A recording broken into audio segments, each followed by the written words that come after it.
A businessman steps out of his hotel room holding a silver ice bucket. He looks up and down the empty hallway until he spots what he was searching for, an ice machine. He slips his room key into his pocket and heads down the hall towards the machine. As he waits for the machine to fill his bucket with ice, he glances around and spots something. There at the end of the hall, it looks like someone is sticking their head out from around the corner, watching him. But then they suddenly disappear. He doesn't think much of it. It's probably just some kid playing around. His ice bucket is only a quarter full. These old machines can be really slow. He looks around again and sees the same head poking around the corner, looking at him.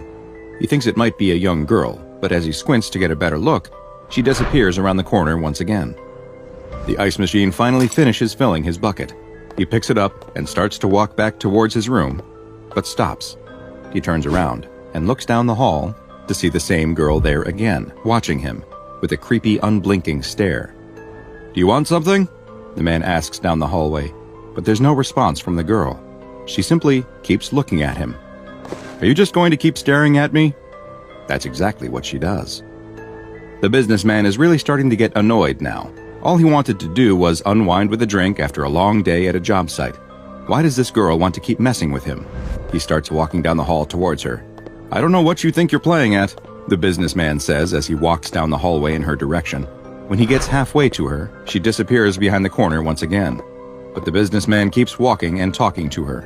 "But if you don't stop messing with me, I'll..." He rounds the corner and sees nothing. There's a short hallway that leads to a maintenance closet, but no girl. Did she somehow slip inside the closet? He didn't hear the door, but she couldn't be anywhere else. He sets down the ice bucket on the floor and reaches towards the handle with more than a little apprehension. He feels uneasy for some reason, and maybe even a little scared. But there's nothing to be afraid of. It was just a girl, wasn't it? He grabs the handle and opens the door. "Aha! I've got you." There's nothing in the closet. Just a couple of mops, a bucket, and some cleaning supplies.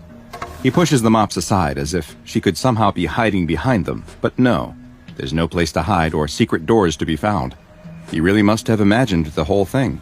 It was a long day, and a long flight before that. He needed that drink. He sticks his room key into the door and pulls it out. A green light flashes and the lock clicks open.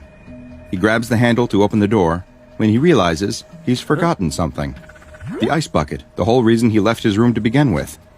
He walks back down the hallway and past the Wait a second. Where's the ice machine? Isn't this where it was? The alcove where he could have sworn he got ice just minutes before is empty. He looks around, up and down the hallway. Did he somehow get turned around? He walks to the end of the hall and turns the corner. Sitting there on the floor in front of the maintenance closet door is the ice bucket. He looks around, confusion on his face, and picks up the ice bucket. Back at his room, he puts his room key into the door. The lock flashes red. He tries the key again, and once more it flashes red. He tries the key a third time, and as he does so, the door opens. He looks up to see a large man standing in front of him. "Do you need something?" The businessman is confused. "What are you doing in my room?" he asks. "Your room," the large man responds. "Yeah, room 237. The large man looks annoyed.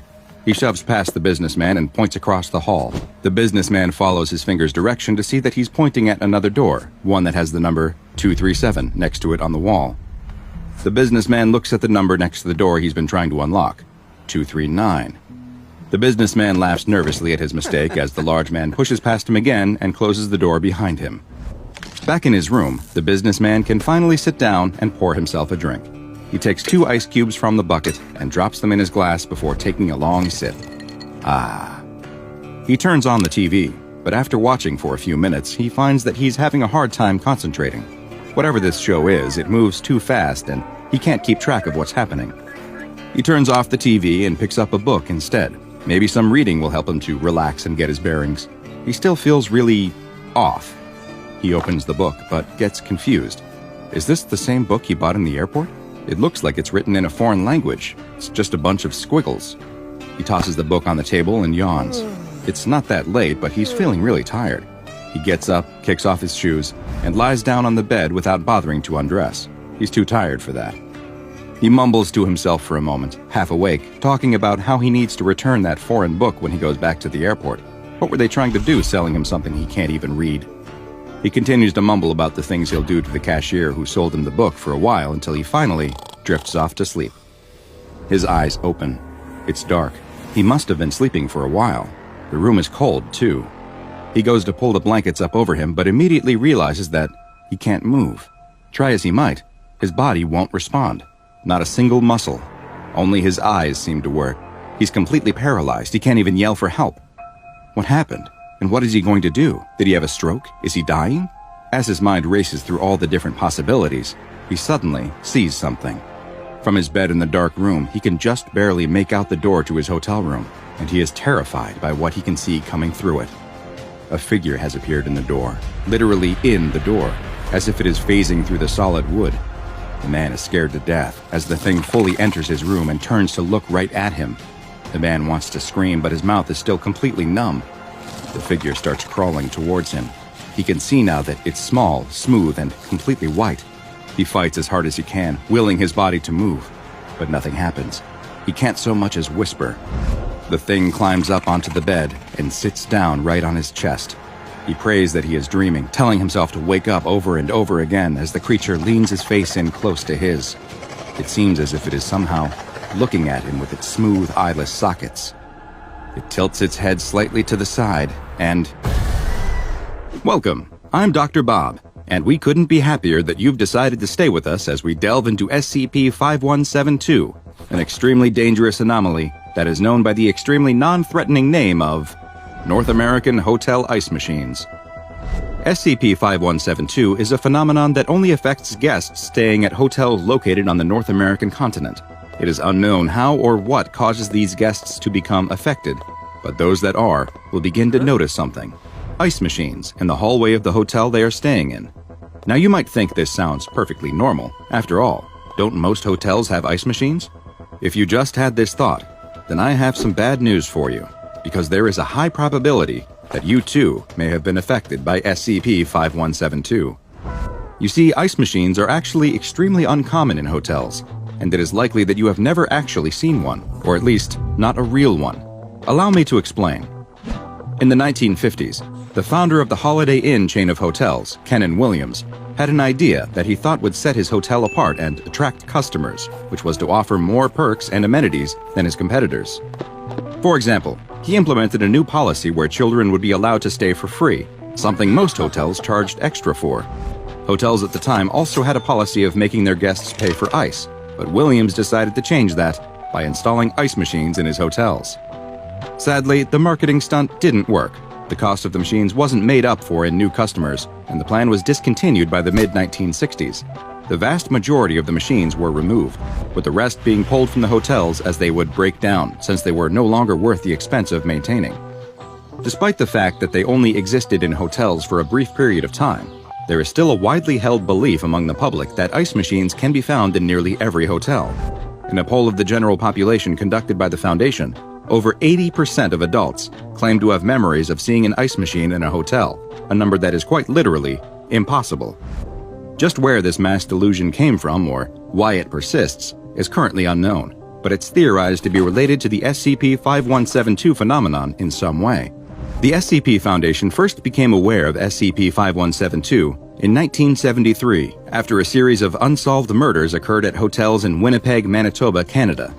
Foundation investigators soon discovered the prevalence of false ice machine memories and installed a number of hidden cameras around the hotels in both their public spaces as well as in the rooms themselves. It was after viewing the footage captured by these cameras that the Foundation finally got their first look at just what happens during an occurrence of SCP-5172, which has been dubbed a Zalmunna Event. The Zalmunna Event is triggered whenever a guest at the hotel sees and then uses an ice machine. The moment they use the ice machine, the event cannot be stopped unless certain actions are taken, but more on that later. The targeted individual who used the ice machine will immediately begin to have the sense that they are being watched. This usually comes in the form of an unknown individual who appears to be looking at them from the end of the hall where the ice machine is located. Third-party observers are unable to see the person who is supposedly watching the target, nor do they appear on any recording devices, visual or otherwise. The targets have described the watchers in various ways, leading the Foundation to believe that they may actually be nothing more than hallucinations. Shortly after, The targeted individual will begin to experience feelings of confusion and fatigue, not dissimilar to the symptoms of early-stage dementia. The longer it takes the target to return to their hotel room, the more pronounced these feelings will become, and they will soon have issues completing everyday tasks and will experience short-term memory loss. Despite these feelings of fatigue and disorientation, targets report that their mind feels too active to fall asleep, anywhere other than a hotel room bed, that is. This feeling will usually cause the target to seek out their own hotel room, though they may have difficulty finding it due to their confused state. They don't need to sleep in their own room for the next stage of the Zalmunna event to be triggered, though. Sleeping in any hotel room will do. Once the target lies down in a hotel room bed, they will immediately enter the hypnagogic state, which is the confusing and dreamlike state that one experiences in between full sleep and waking. The temperature of the room will begin to lower during this period as well, until it reaches approximately 11 degrees Celsius or 51.8 degrees Fahrenheit. After about an hour, the target will enter a state of deep sleep, at which point SCP-5172-1 will finally make its appearance. The humanoid-like entity is quite diminutive in size, standing just 4 feet tall and appearing to weigh a little over 60 pounds. Its arms are twice as long as normal humans, though, and the top of its head is enlarged as well. Though it is not visible to observers present in the room, cameras are able to record the creature. After phasing through the door of the hotel room, the 5172-1 entity will begin crawling towards the sleeping person, who will wake up to find that they are in a state of sleep paralysis. The entity will climb up onto the bed and sit on the person's chest. It will move its smooth-skinned face close to the target's before opening its mouth, revealing a long, thin, proboscis-like appendage that it inserts into the target's eye socket. It's long been theorized that it may be administering some type of paralytic or anesthesia directly into the brain, so that it can then engage in the next stage of the Zalmunna event, harvesting. The 5172-1 entity's chest then opens to reveal a pair of tools. It will take the tools out of its chest and use them to begin extracting 4-centimeter cubes directly from the target's body. Flesh, muscle, organs, and even bone will all be cut and scooped out with the same ease, which it then places inside of its own chest cavity. While it starts the process extremely slow, collecting just 2 cubes per minute at first, it quickly ups its pace to as many as 50 cubes per minute, leading to the entire harvesting process typically lasting 2 to 3 hours. Once it has finished harvesting, the creature will simply place its tools back inside its chest cavity, crawl back towards the hotel room door, and phase through it once more. But the horror is far from over. SCP-5172-1 collects all of the organic material from the target during the harvesting process, all except for the central nervous system, which includes the spinal cord, peripheral nerves, the retinas, and the brain.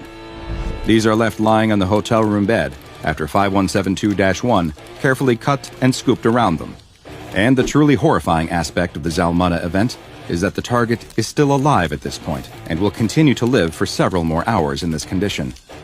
Even worse, reports from targets who had the Zalmunna event interrupted while in the middle of the harvesting process described being fully conscious the entire time. It now appears that the proboscis-like appendage that 5172-1 inserts into the target's eye does not appear to be an anesthetic agent at all, since the same rescued targets reported feeling excruciating pain. Instead, it seems that the purpose of the entity's appendage is to ensure that the victim stays conscious through the whole process, fully aware of each cube being removed from their body, helpless to do a thing to stop it. As mentioned, the triggering of a Zalmunna event is not a guaranteed death sentence and can be stopped. While much faster than humans, SCP-5172-1 entities aren't especially strong and sustain damage much like a human would. Once it begins harvesting, the entity will become visible to others and can be terminated by the same methods that would kill a human, such as with gunshots or stab wounds. However, simply killing the entity isn't enough. The affected ice machine must be physically removed from the premises in order to prevent a new instance of SCP-5172-1 from materializing. Once triggered through the use of an affected ice machine, the only way to completely stop a Zalmunna event is for the target to leave the hotel and sleep in a private residence, which will prevent SCP-5172-1 from appearing. If the target sleeps in any bed in the same or even a different hotel, the event will continue. Efforts are underway to better understand SCP-5172-1 entities by capturing a live specimen, but so far, all attempts have resulted in failure. Captured entities are capable of manifesting their tools and cutting out of containment. while all attempts at binding or otherwise tying down the creatures has led to them dying within several minutes. Autopsies of dead instances have revealed that, like us, they have a circulatory system, though its heart is located in its head, which explains how they can be killed by being shot or stabbed, but they lack respiratory and digestive organs. As you can imagine, the existence of SCP-5172 presents a problem for Foundation personnel and their business travel. Agents who must stay in hotels rather than SCP safe houses are briefed on the anomaly and required to wear heart rate monitors that can detect when an elevated heart rate occurs that may be connected to a Zalmunna event. Social media, text messages, and other forms of communication from devices that are connected to hotel Wi-Fi systems are monitored at all times for any references to ice machines, and any mention triggers the dispatching of a containment team to the site who will attempt to identify and remove both the ice machine and the targeted individual from the premises. All ice machines discovered at locations thought to be affected by SCP-5172 are then relocated to Site 30. One final note, while SCP-5172 has long been thought to be a North American exclusive phenomenon, there has recently been one confirmed instance of an affected ice machine in Amsterdam, the Netherlands. Making it even stranger is the fact that the Dutch do not seem to have the same mass public perception of the prevalence of hotel ice machines that North Americans do. And it is still unclear if this was a single isolated event or a sign that the Keter class anomaly is spreading to other locations. Only time will tell. But in the meantime, even if you're staying outside of North America and want a frosty drink, consider paying the outrageous fees and grabbing an already cold one from the minibar. If you don't, you might find that you're paying for your refreshing beverage with much more than a pound of flesh.